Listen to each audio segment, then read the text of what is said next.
Hello, everyone, and welcome to day 10 of our 21-day meditation journey together. My name is Sopan, and I've been meditating ever since I was a child. And now that I'm an adult and I've reached a few meditation milestones, I just see so many benefits from it. So I'm very excited to be here with you, and thank you for taking the time to come out today. So just to remind everybody, today we'll be doing a foot soak and a ice pack. So hopefully you have all the materials needed. We had a slide earlier showing what you needed. And if you're new tonight, you can review what we've done in the past couple meditations, which is available on our website as a recording. Or if you want, you can stay for today's session. And then at the end of the session, you can message the participant called Breakout Room Help, and they will be able to get you in a breakout room with a Sahaja Yoga meditation instructor one-on-one. So they can catch you up on anything you've missed, or you can ask some one-on-one questions and get all the help you need. So on Monday, we did a meditation which focused on feeling vibrations. And we also learned where the chakras are placed in our hands and our fingertips. And this is super helpful because now when you can feel what's going on with your own subtle system, you can figure out what's going on, you can figure out what to clear out and how to balance yourself. And most of us use this every single day. So I really hope you guys could feel that. And today we will be using ice to cool down our right side, which we'll get into more. And we also will use this calming and cooling on our right side to slow down and feel the peace within ourselves. So we'll be having a guided meditation followed by Shri Mataji's talk, and then live music, and then we'll finish with another guided meditation. The whole thing will go on for about an hour. And afterwards, we'll have a question and answer session, which I highly recommend everyone stays for. It's really nice to see what other people are going through and grow as a community together. At least I found out that it really helps. So, one thing I want to mention is that Sahaja Yoga is always free. This is something that Shrimataji, our founder, she wanted, so we do our best to uphold this. So anywhere you go in the world, if you find a local Sahaja Yoga meditation center, it will be free and you can definitely meditate with them. So now I would like to introduce our presenters and our musician. If we could have them come forward, please. So let's start with Sarah. Maybe you can tell us something about yourself. And in addition, you can also tell us what you like to do apart from teaching Sahaja Yoga meditation. Sure, thanks, Sopan. Hi, everyone. My name is Sarah. I'm joining you from Victoria, British Columbia. I work on environmental policy for the government here in BC. I also happen to love being in nature, so that's a good fit for me. And others might have experienced as well, but being in nature can really help deepen our meditation. And I found that through Sahaja Yoga, my appreciation and gratitude for nature has grown as well. So others may share that experience, or maybe somewhere on your journey with Sahaja Yoga meditation, you might experience the same. So really happy to be here with everyone today. Thank you, Sarah. Shivani, if you could also tell us something about yourself. Hi everyone, my name is Shivani and I'm originally from Australia, but I've been living in Canada for a few months now. And I've been practicing Sahaja Yoga all of my life, and I'm very excited to be here with you all today. Thank you. And Rishi is our musician, so maybe you can tell us also something about yourself and, of course, the instrument you're playing. Of course. Thank you. And first of all, I want to bow to everyone present here. These 21-day programs are a very collective happening. And without you, without everyone here, every single one of you in this Zoom call right now, every single one of you make these programs very, very special. And so I just want to bow to all of you and thank you all for coming today. My name is Rishi. I am currently based in Arizona, and I am a teaching associate at Arizona State University, where I'm teaching courses in religion and literature of China. But I also meditate. And I've been meditating for all of my life. And music and meditation have always gone hand in hand for me. Every single moment in my life, I don't even remember when meditation and music were separate. They were always one. And throughout my life, I have kind of traveled through music, but I ended up in Indian classical music. And the really special thing about Indian classical music is that it consciously bases itself off of the Omkara, which in Indian philosophy is the first primordial sound. In Bible, it's called the word. In Hinduism, it's called Omkara. And this Omkara, at the beginning of the creation of the universe, it is the first sound, it's the first vibration. And that vibration, with its purity, just penetrated into the universe, and it has created this whole creation that we see today. So Indian classical music, in the same way, tries to bring us back to that sacred origin. And we're doing the same thing when we meditate. When the Kundalini rises up through the cell system and connects to the Sahasrara, that is when we reach that origin of the Omkara, and we are completely in that existence of oneness. I remember the saint poet Kabira has said, on Shunya Shikhara, on the Sahasrara chakra, I can hear all the rags of the universe. Rags are musical soundscapes that aim to reflect these meditations and these experiences of all the saints. And so one of these rags is called Shahana. And so I'll be playing Rag Shahana today. And the instrument that you'll hear, I don't want to get into the details right now, but it is an instrument found in the beautiful Valley of Kashmir and other places around the globe also. And it traces its sound to the temple bell. And in Chinese poetry, that temple bell is, the sound of it is the immediacy of enlightenment, the immediacy of self-realization. And so we can always try to experience that in music. And so with this instrument, it is about the melody, but it's also about the spaces in between the melody. That's very important. And so whenever I play this instrument, I always feel that I'm not playing, that I'm watching the instrument being played. And so I'm very excited to see what the Santur has in store for you all today. And I hope that it elevates your meditation in some way. Thank you all. Thank you, Rishi. So I'd like to pass it on to Sarah now, who will lead us in our first meditation. Thanks, Sopan. So in past classes, we've learned a little bit about the channels.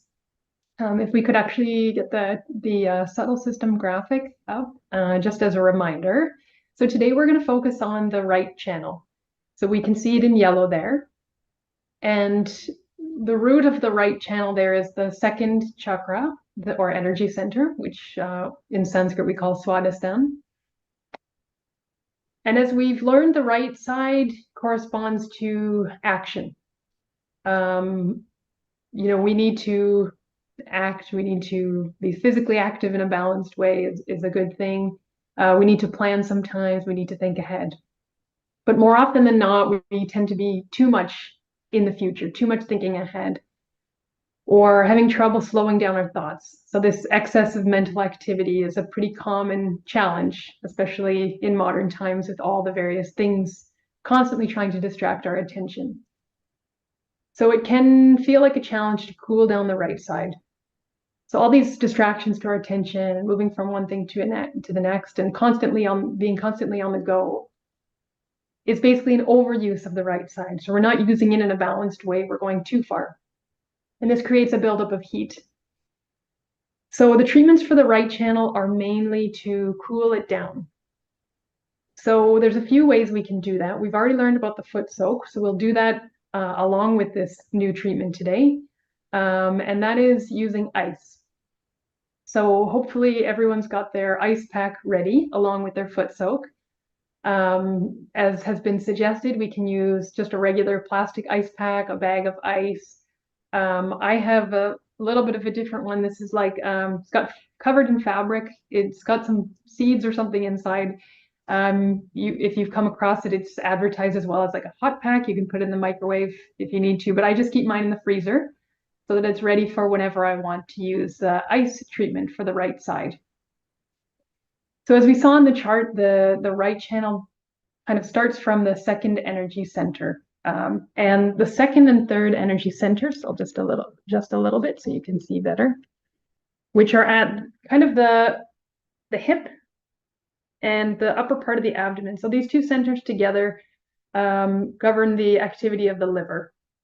And the liver provides energy for the brain, basically. So, and it's actually a part of the body that can physically become hot. You can actually feel it to the touch. It gets a little bit warm sometimes when we're using it too much, which, as I said, can happen pretty commonly.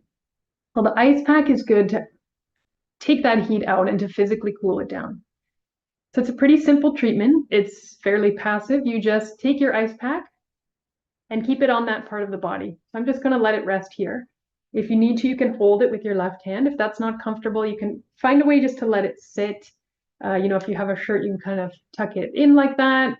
Some people even use like a belt or a tie so that they're not distracted by trying to hold it. That's fine. It shouldn't be uncomfortable. So, you don't need to put like a super cold ice pack on your bare skin or anything like that. The treatments should always be comfortable. So you should be able to feel the coolness, but it doesn't have to be anything too harsh. And that's it. We're just going to let the ice do its work. So as I said, this energy center tends to get overheated. So you'll often feel quite a bit of relief.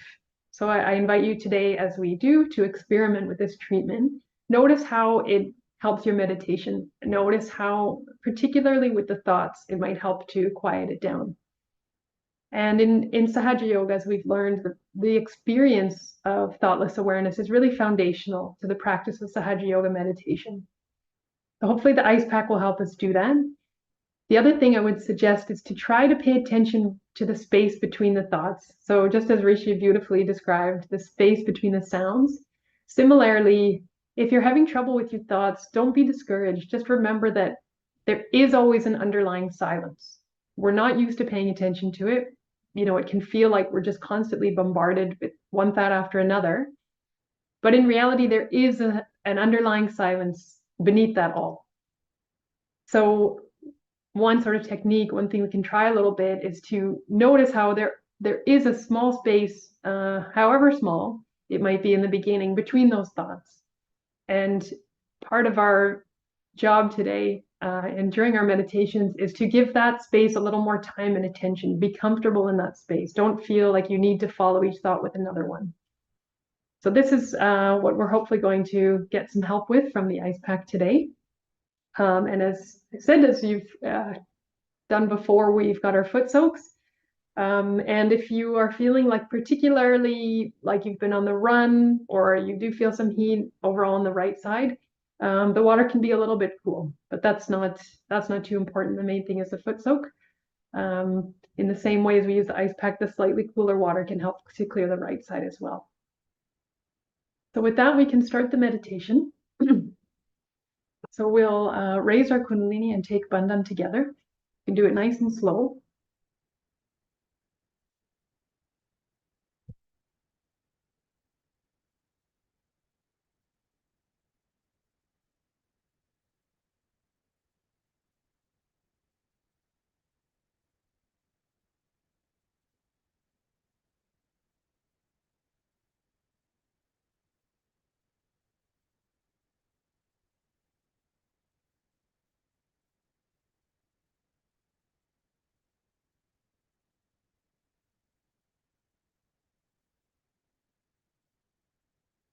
Now we give abundance to the chakras.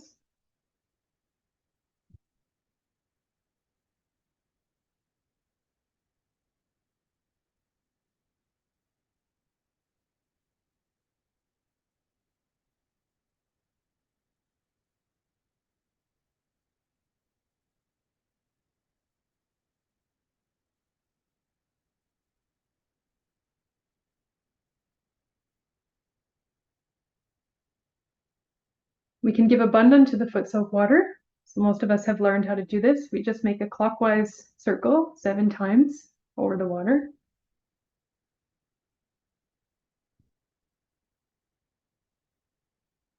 And we can start with the Footsoak.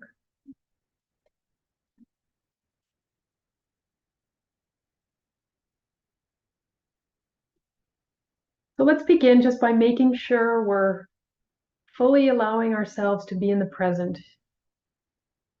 No need to give our attention to anything else at this moment.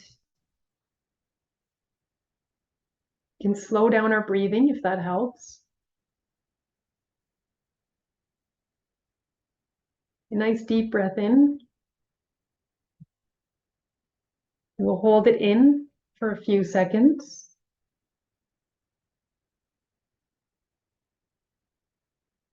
And breathe out and hold it out for a few seconds.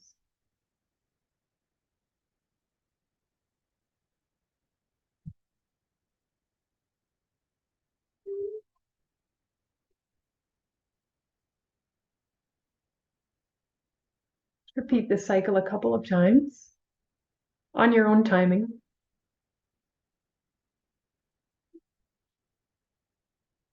So as we keep the breath inside for that extra little bit and outside, we're helping to expand that space between the thoughts.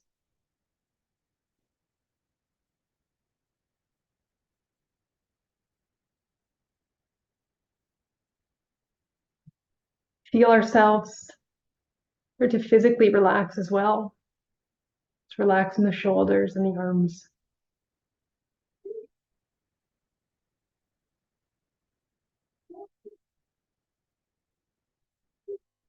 We can start with pointing both hands towards the ground. And with this gesture, sort of letting go of anything from the day, offering it towards the Mother Earth to be absorbed, to be dissolved.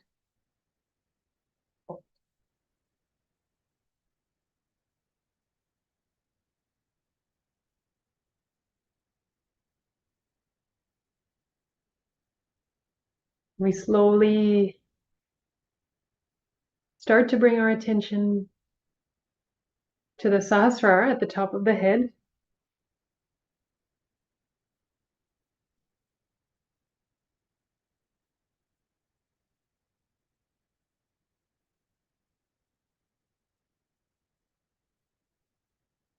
And we're going to clear our right channel. So we place our right hand open in the lap. And to clear the right channel, we use the ether element.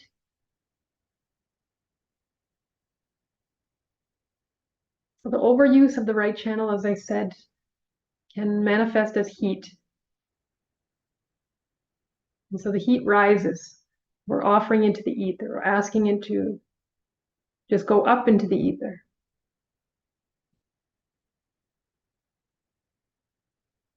And we can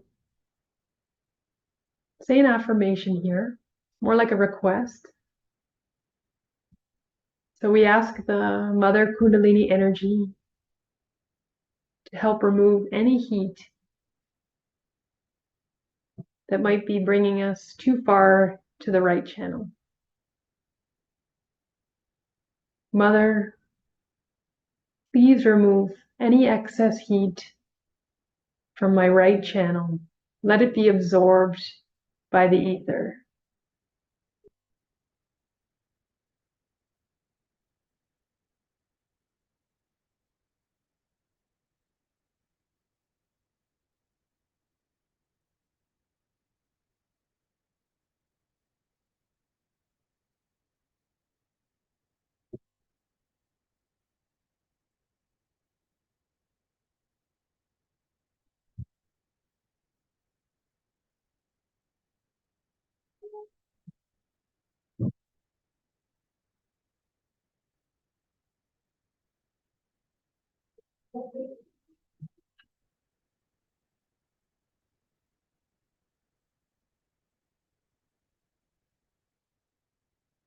Now we can put our attention to where we have the ice pack there. So today we're using the ice pack. Otherwise, we can use the left hand on that spot as well. So using the cooling energy of the left side to cool down the right side. And here we can ask, Mother, please purify my attention.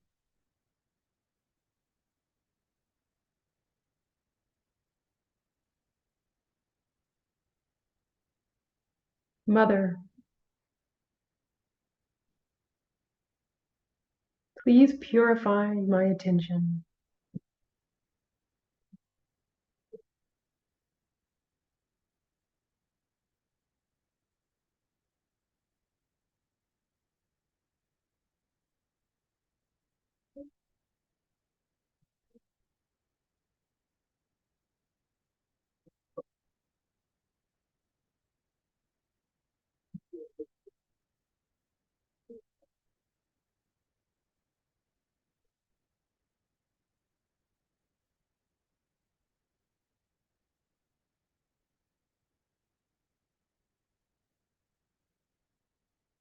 Let's bring our left hand now up to the right side of our neck. So where the neck meets the shoulder on the right side.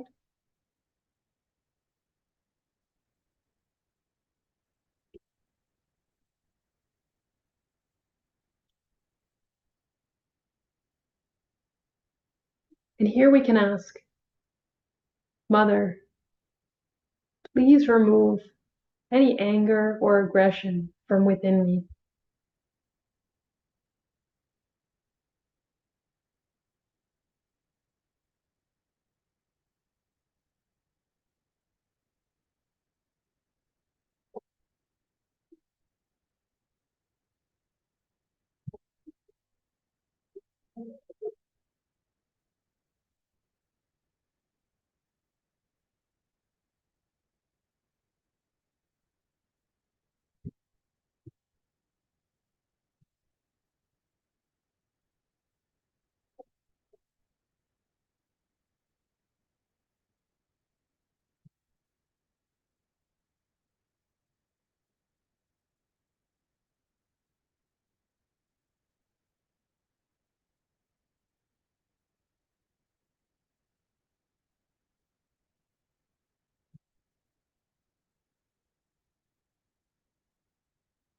Now we can take our left hand,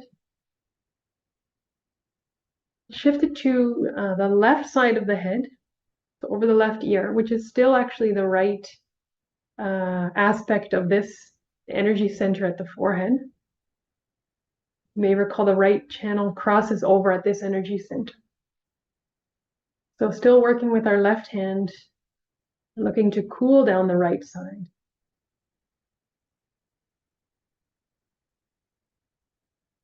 So here we can ask, Mother, please let me have no ego.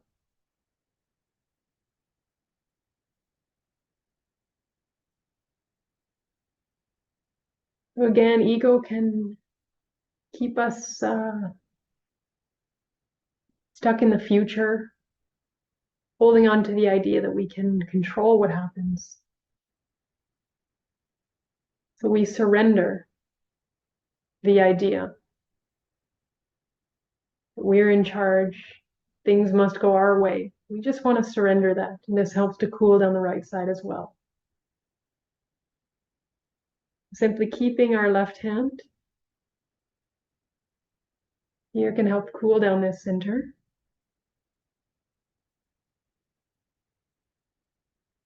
And we surrender our ego.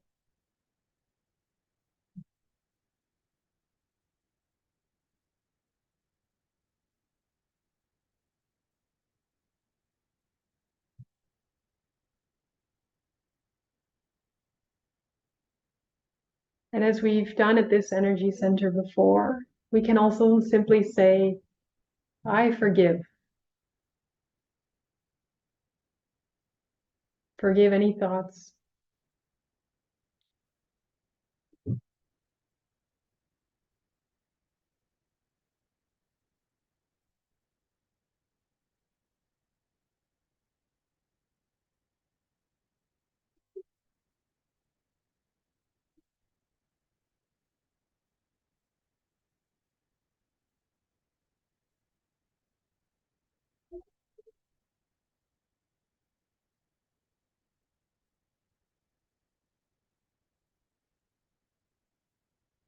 You can keep the left hand back in the lap again.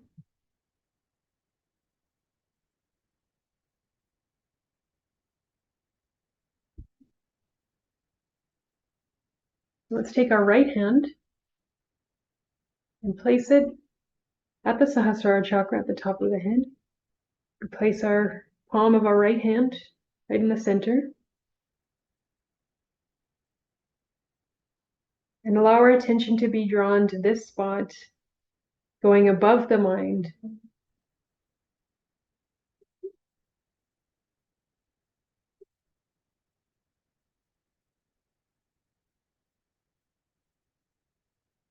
Bring our hand back down.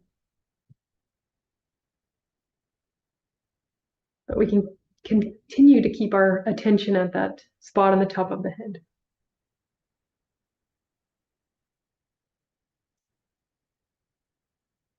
I'll invite everyone to finish up with the Footsoak for now. You can rinse your feet off, but just keep the Footsoak aside for now. We don't need to discard it just yet. Just rinse your feet, keep it aside, and we'll continue to stay in meditation. Again, looking to keep our attention at the Sahasrara as we watch a talk by Shri Mataji, Nirmala Devi.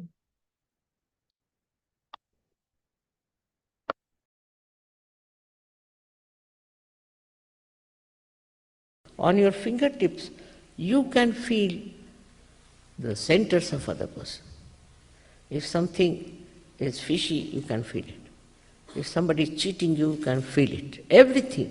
Your fingers speak. This is what Muhammad Sahib has said. At the time of resurrection, your hands will speak clearly. How can hands speak? This is how, because all these 5 fingers are the centers, 6th and 7th center. One on the physical side, another on the physical and also mental side is the right side, and the emotional side on the left side. These are 2 different systems within us which people are not understanding, that there are 2 channels within us.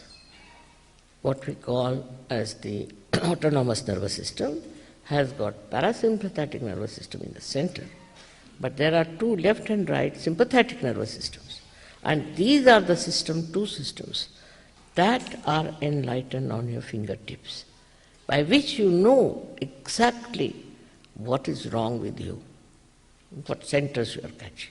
That is self-knowledge. People will go mad, but they will not know they are getting mad. They will have cancer, they will not know they are having cancer. This indication tells you exactly what's wrong with you. Now, if you know how to correct your centers, you can correct the centers of others also. Then also, there's another achievement is that you become collectively conscious. Means you can feel others on your fingertips. You can feel others on your fingertips. Who is the other? That's what we think. But nobody is the other. We are part and parcel of one spiritual personality. And once somebody has problem, we immediately know there's a problem. Because on the fingertips you can feel it. This is true knowledge. It's not some sort of reading a book or some sort of a thing, but is a true knowledge within yourself, which you know yourself, which we call as cognitive science, which works within yourself. You don't have to go out to read anything, to understand anything.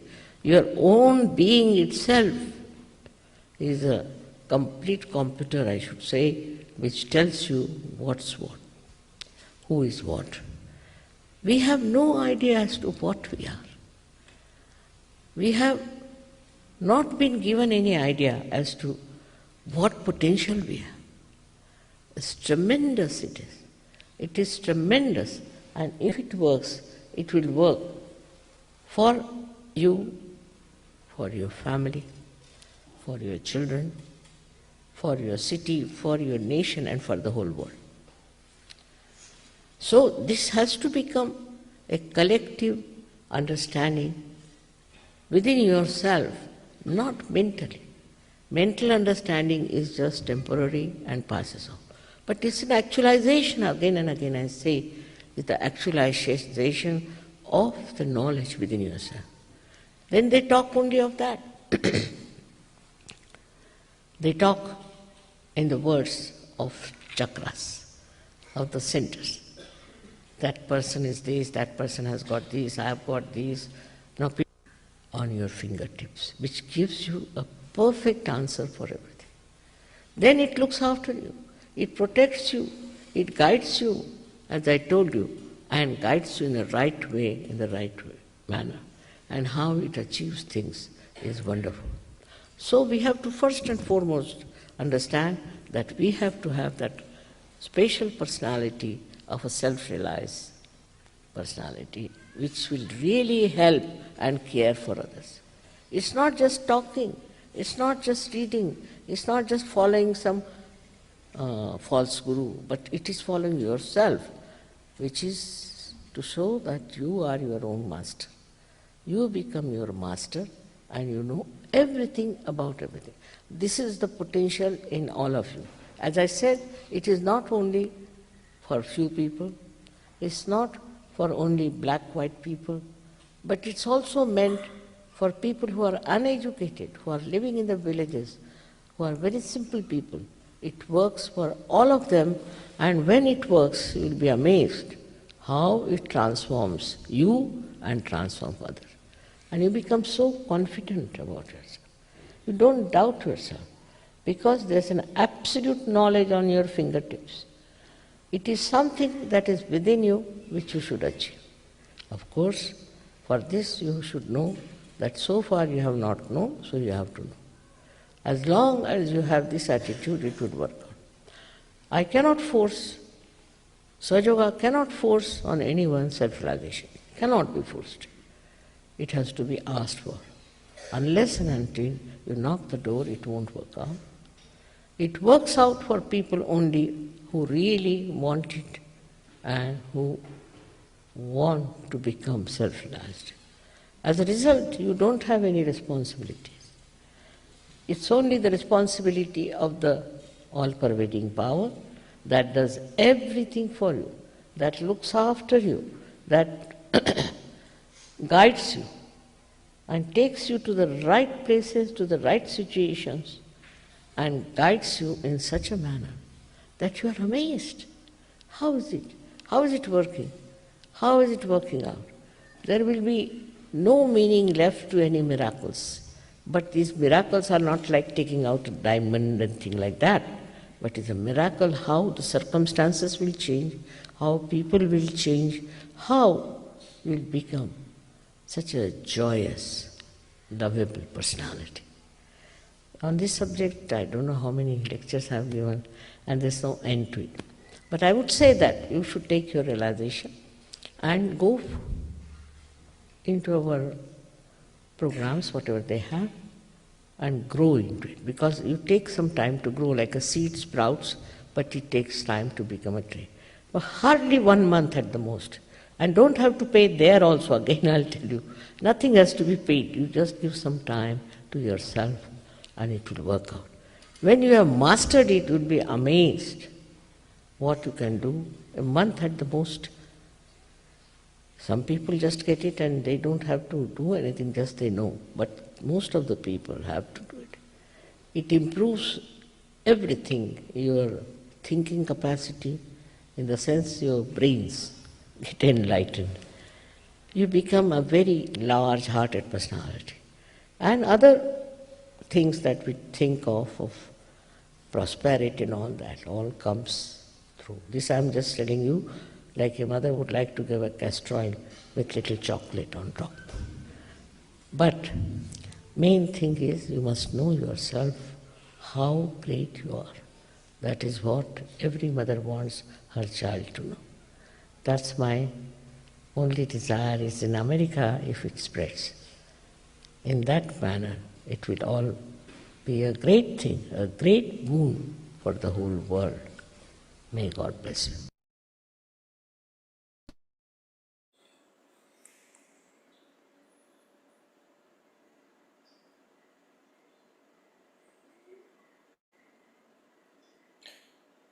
We can all remain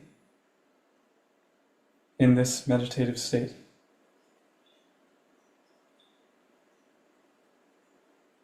We can close our eyes.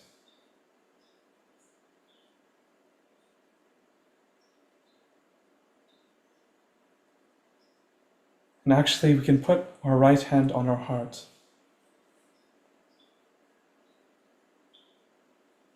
And just feel it for a moment.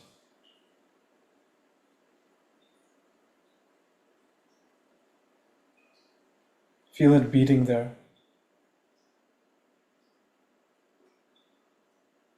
Beating for your own benevolence. Beating for your own existence.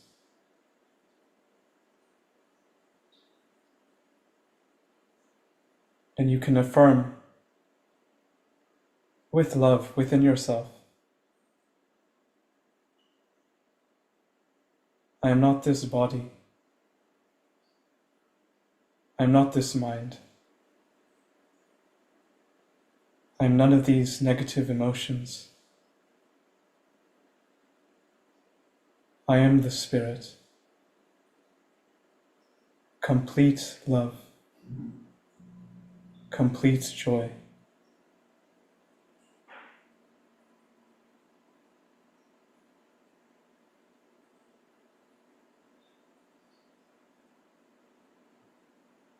Complete love. Complete joy.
Thank you, Rishi. That was very beautiful. And the way that music has this ability to take you into a meditative state is so wonderful.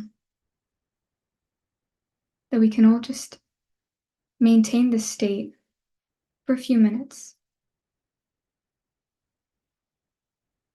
And like Sarah had mentioned at the beginning of the session, there's that underlying silence that's always there, but we just have to pay attention to it. So we can try to find those silent moments between each thought and just try to elongate those moments and enjoy that silence.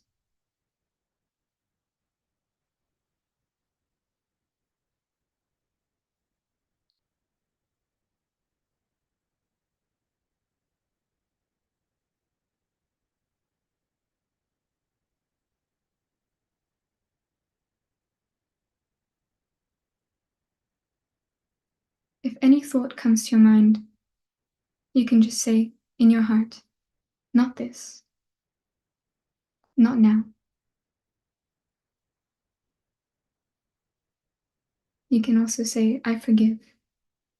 I forgive these thoughts.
Another tip for if you're trying to go thoughtless and you feel like it's very difficult,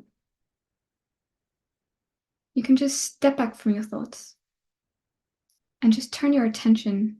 Your attention is so powerful that if you just turn your attention on your thoughts, they'll automatically just dissipate.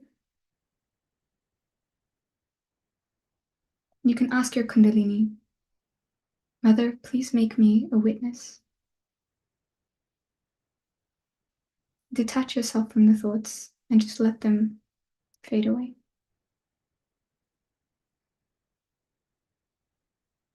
The act of turning your attention onto your thoughts will automatically help them fade away.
Another technique or exercise to cool down the right channel is to do kind of a half bandhan. So you have your left hand open on near your left hip, and you have your right hand, and you just bring up the left side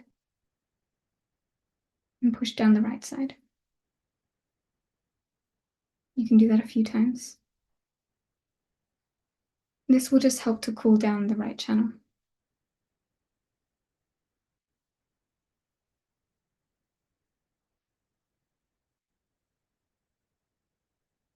And you can ask your Kundalini, Mother Kundalini, please cool down my right channel.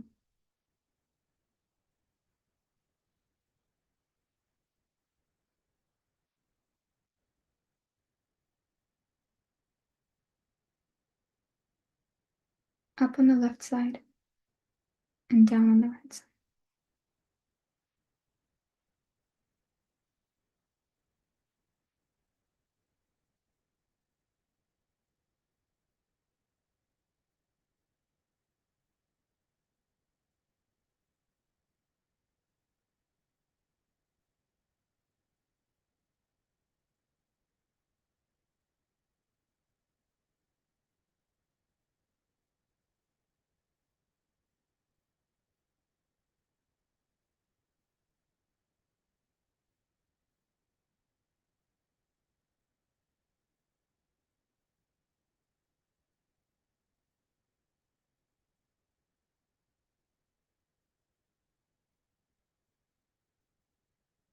We can bring our attention to our hands and just see how we feel. See what we're feeling now after we've done a foot soak and after we've meditated.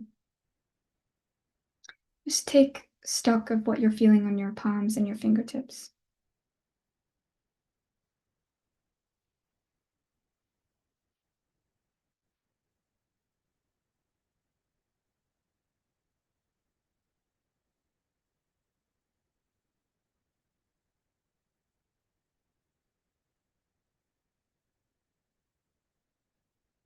I'm still feeling a little bit of heat coming from the right Swadhisthana, so that's where the liver is. So what we can do is we can give a bandhan to that chakra, the right Swadhisthana, which is between your belly button and your right hip. So we can just give a bandhan, which is rotating our hand up on the right and down on the left in a circular motion. And just bring our attention to that chakra.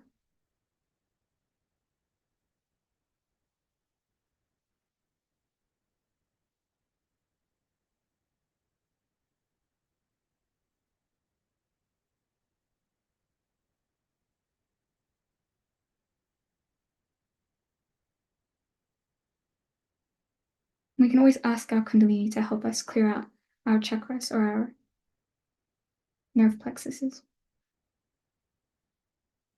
So here we can ask, Mother Kundalini, please cool down my right Swadhisthana. Please cool down my liver. The liver is the seat for the attention. So if the liver is weak, then it becomes difficult to go into thoughtless awareness.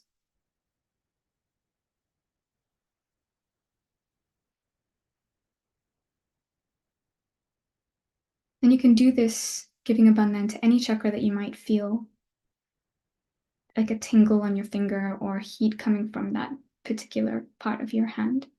You can give a bandhan to the corresponding chakra on your subtle system. And then once again, we can check what we're feeling on our hands.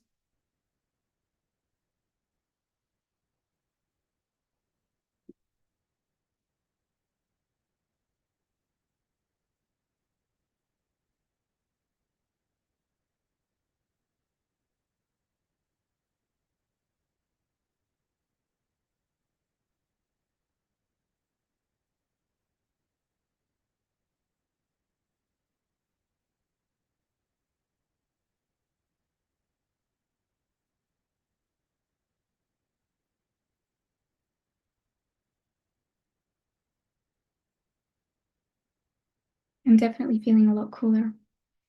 And you should be too. But if you're not, that's okay. Sometimes it takes some time and some effort to clear out certain catches that we might have. So what we'll do is we'll wrap up by taking our left hand in front of our body and rotating our right hand around our left hand to take a bandhan. So we'll raise our Kundalini all together.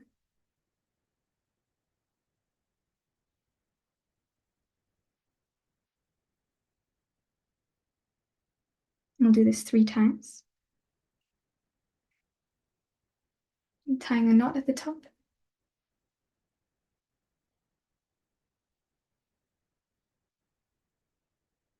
Just with a full attention, moving with your hand up your spine. And then the last one, we'll do 3 knots.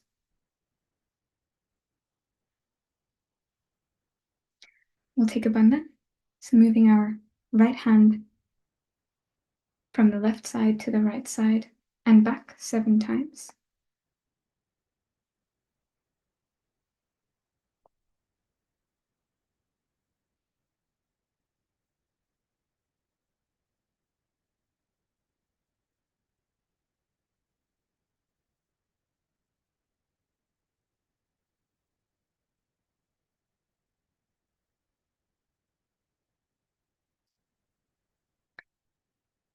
So hopefully everyone feels really nice after that meditation. Just briefly, I want to touch on the photograph and the candle that most of us, or if you've made it to all the 10 days so far, you've probably noticed that all the hosts and any presenters usually have a photograph of Shri Mataji near us and a candle lit. So the reason that we do this is because the vibrations are noticeably stronger when you meditate using a picture of Shri Mataji. So what you can do is you can try meditating with and without the photograph, and you'll be able to understand the difference through your own experience of it. Because at the end of the day, all that we do in Sahaja Yoga is through experience. So when you feel the cool breeze, that's your own experience, and that's what you can hold on to. So you can try it, definitely try it. One thing that you will also notice is that you'll clear out a lot faster when you meditate with Shri Mataji's photograph in front of you. And so with that, I'll pass you all back to Sopan, who has some announcements, and then we can do a Q&A session.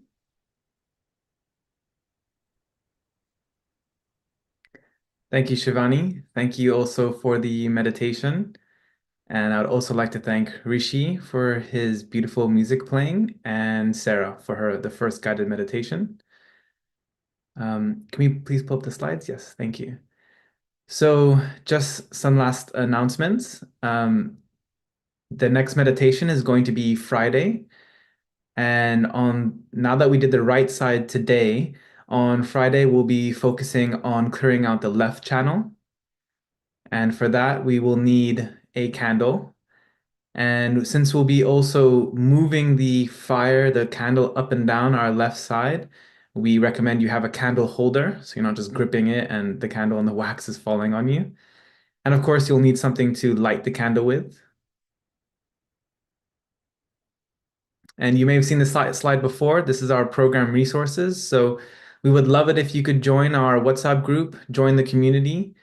And that link and many more resources is on our website, the us.sahajayoga.org/sept 2024, also accessed by the QR code. And also there you'll have the recording of the videos. And another thing that's happening is we are having a mentor program. So in the chat, it'll be posted the link to find the mentor sign up form. So once you sign up with this form, you'll be put in touch with a Sahaja Yoga meditation experienced yogi. And from there, you can have great one-on-one meditations outside of meditation times, because that's 3 or 4 times a week. So you can do it every day with someone. On top of that, even after this 21 day may finish, you can still have somebody to join with in your meditation, because growing together is extremely more efficient rather than growing alone. And as usual, we'll have a breakout room if you would like. So we'll be doing questions and answers, which again, I highly recommend you stay for. But if you would like, you can message breakout room help. And from there, they can get you in touch with a breakout room with an experienced Sahaja Yoga meditation practitioner. And you can have your one-on-one meditation, and you can ask any private questions you would like. So please message them. For now, if you could, please message either chat Q&A or me directly for any direct questions that we can address and answer for you, for everyone to hear. So to start, let's start with Sarah. Could you tell me a bit more? I know you led the meditation on using the ice and foot soaking, but I would like to know a bit more about how this has helped you. We all know that we should do it to cool it down, but can you tell us a moment where you felt like you really needed it? And when you did it, what did you expect from it? What did you get from it? Yeah, there's lots to choose from. I started meditating not quite as young as you, but I was introduced to Sahaja Yoga when I was around 12. And at that age, if any of you have, well, you yourselves on the screen, I know I started quite young, but if you have young people in your lives, they often respond pretty easily and quickly to the meditation. So for me, it felt very natural. It wasn't a very drastic thing. It just kind of made sense. It was pretty easy to feel vibrations. When we're younger, we don't have as much baggage, let's say, on our subtle system to work out, so it's a little bit easier. But then, so I would say that there comes a point a bit later when you start to face some challenges in your life that you really value it more. And for me, I think it was kind of like later in high school, university age, when you're kind of figuring out who you are and where you fit among your friends. And then at the same time, suddenly like the school pressure is much greater. Once you get to university, suddenly things, at least I found, like got a little more challenging. And so there, turning to the meditation and making it my own rather than something that someone just told me I should do, came around that time. And there were a lot of kind of powerful moments, I think. But I would say that the biggest thing I noticed was that, well, two things, I guess I would say, like the confidence to be your own person at that age was something that came from within, and it definitely came through the meditation. So just that feeling of, I can do what I want. I don't need to be doing what my friends are doing. It felt almost like a superpower, because at that age it's really easy just to go along with what the crowd is doing, and that's not always things that are good for the chakras. So it was a really powerful thing that came from within, and I knew that it was because of the meditation, because when I would spend that time little bit in the evening, a little bit in the morning. And that's when I became more regular with it, was when I was facing those kinds of challenges. And then I was feeling the benefits. And then you kind of get recharged in those moments. So for me, that was one. And then the other I would say was just like the kind of academic challenge where we talked about attention today. It's really easy to overheat the right side when you're studying all the time.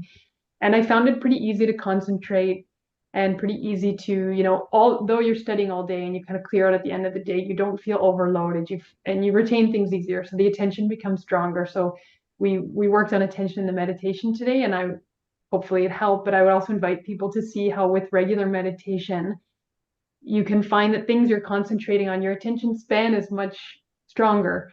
And that's a valuable thing today when attention spans have generally become shorter. So I would say that, and I've kind of always worked in kind of academic-y or like jobs that are really mental, and it's been super helpful to just be able to let go at the end of the day, but also to make that work itself more efficient and not to feel burnt out. Yeah, I mean, speaking academically with my parents, raising me with meditation, I can't tell you how many midterms and finals and exams I studied for. And when I was stressing out, my parents would just be like, "Well, did you meditate yet? Why are you stressing?" And I was like, "Oh, okay, I'll try meditation," and then, try to retain my answers like that. And I would like to say it does help. And I would even have my friends asking me, for what's my secret. Yeah. Yeah. So, okay, so we have another question. Maybe Shivani, you can answer this. Is it normal for a beginner to feel a needle prick or any kind of pain on the chakra points while trying to meditate? So if you feel a needle prick or any kind of like buzzing or any sensation that doesn't feel pleasant, usually that means that you've got some sort of blockage on that chakra. So for example, if you might feel like a prick on your index finger, your left index finger, then you would know that that corresponds to the left Vishuddhi. So slowly as you meditate, in the beginning, as soon as your Kundalini is awakened, often you start to feel these buzzing sensations or heat or tingling or prickles. And it's basically just after a long time of not having that Kundalini awakened within you, all of a sudden you've got that sensitivity. So that's kind of awakened. So it's perfectly normal to feel those kind of things throughout. Even if you're not a new person coming to Sahaja Yoga meditation, it can happen for anyone, really, for myself as well. Sometimes I'll just suddenly feel a weird sensation or a tingle, and I kind of know, instead of having to overanalyze, anything, I just know, okay, this is the chakra that I have to work on, and this is where the problem's coming from. And so it's so easy. So when you start to learn more about clearing out your chakras, you really don't have to think about anything. You're just like, okay, there's a buzz here. Where is that on the subtle system? All right, I'm going to do the treatments for clearing that out. And so slowly you'll start to get a hang of it, and you'll feel that when you do the treatments, that'll start to go away. So any tingling or prickles or heat, that'll start to go away, and you'll feel a coolness. So that's how you know that it's kind of cleared out, when that tingling kind of turns into a coolness. Does that answer the question? I think so. And it's exactly what Shivani was going through in the meditation. We did the meditation, and then suddenly she said, "You know what? I feel a little bit of heat in my right thumb, and that relates to the liver. And let's do this treatment, and now I feel cool afterwards." So even it doesn't have to be a beginner; it can be anyone will feel this heat. But maybe the magnitude of things can be something that you might want to be aware of. Sometimes it is the magnitude of the imbalance, which can lead to something heavier or hotter.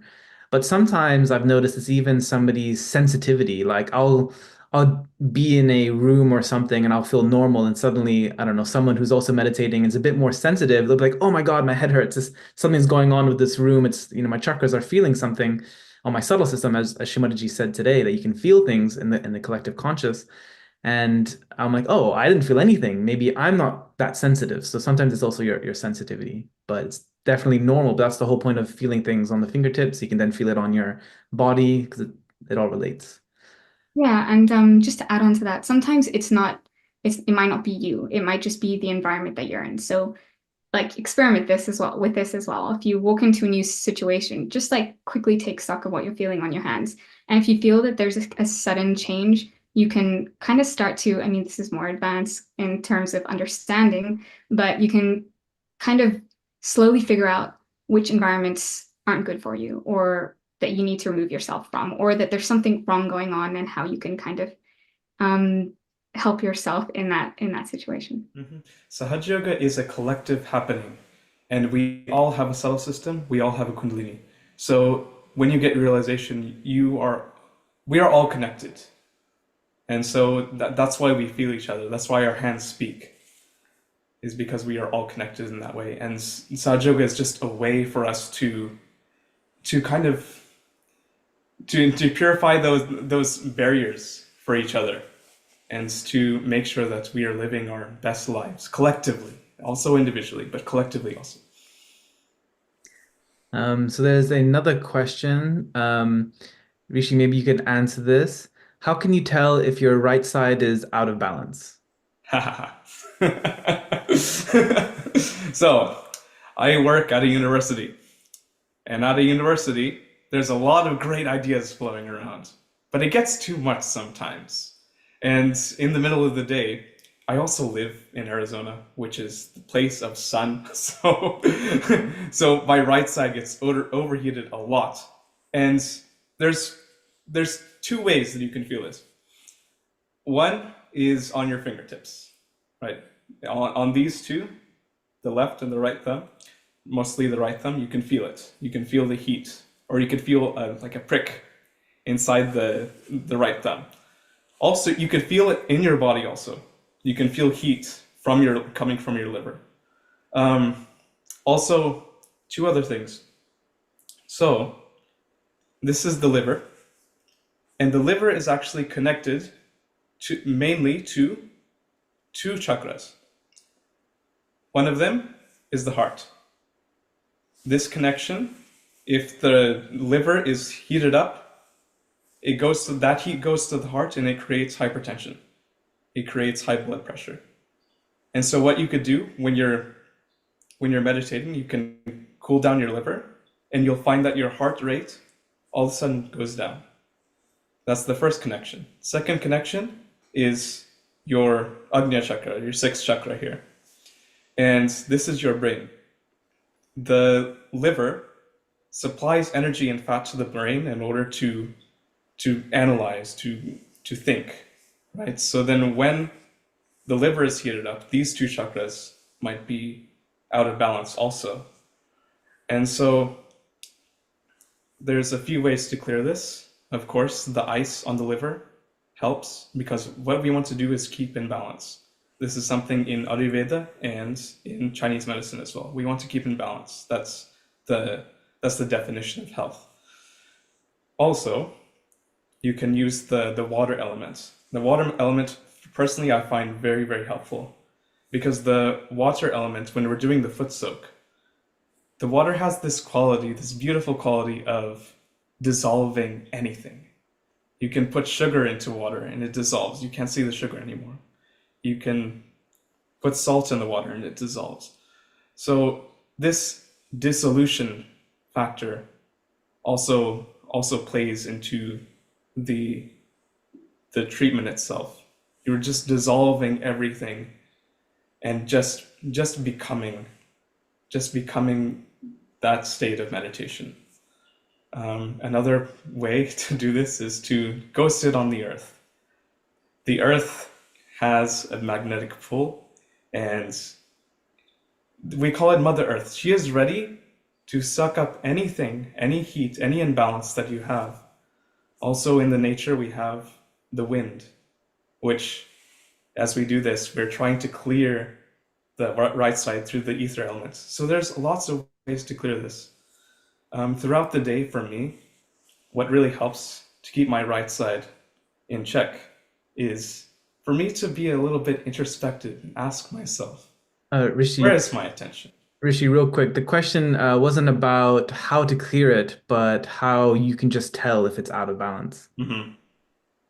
So I guess maybe just to work off what you're saying is just As we're talking about, you can feel the heat as Shivani felt in the right finger, which associates to the liver, which you mentioned and explained beautifully. You can close your eyes. You can feel how in your meditation, if your attention is jumping, if your thoughts are jumping out at you, if you feel a slave to your mind, if you're not in control. Um, any other suggestions? Heat. You mentioned heat also in Arizona. If your body's just burning with heat and you've just haven't run a marathon or a mile and you don't know why. Coffee tends to do that. Some heating things that we eat and drink and stimulate the right side. Mhm. I would just, sorry, go ahead, Go Shivani. ahead. No, go ahead, No, please. that's okay. That's okay. You go ahead, Sarah.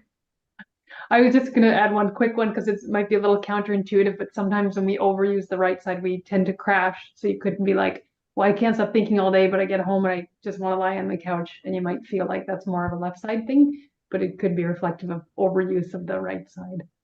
Mhm.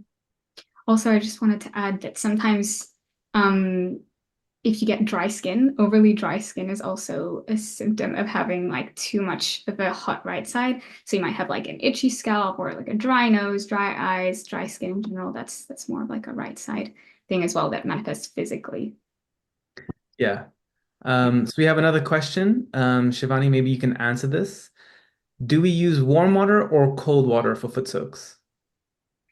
So the temperature of the water, it kind of depends on you a little bit. So if let's say you're feeling very right-sided, you would want to steer towards a cooler foot soak because that coolness can also pull out a lot of the physical heat from you.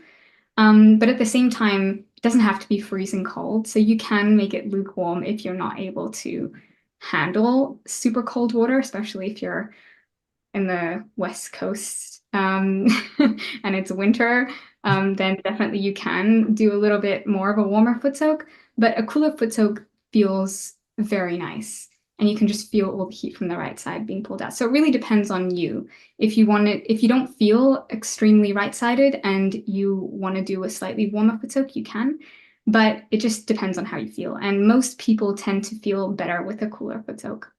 If anybody wants to add on to that.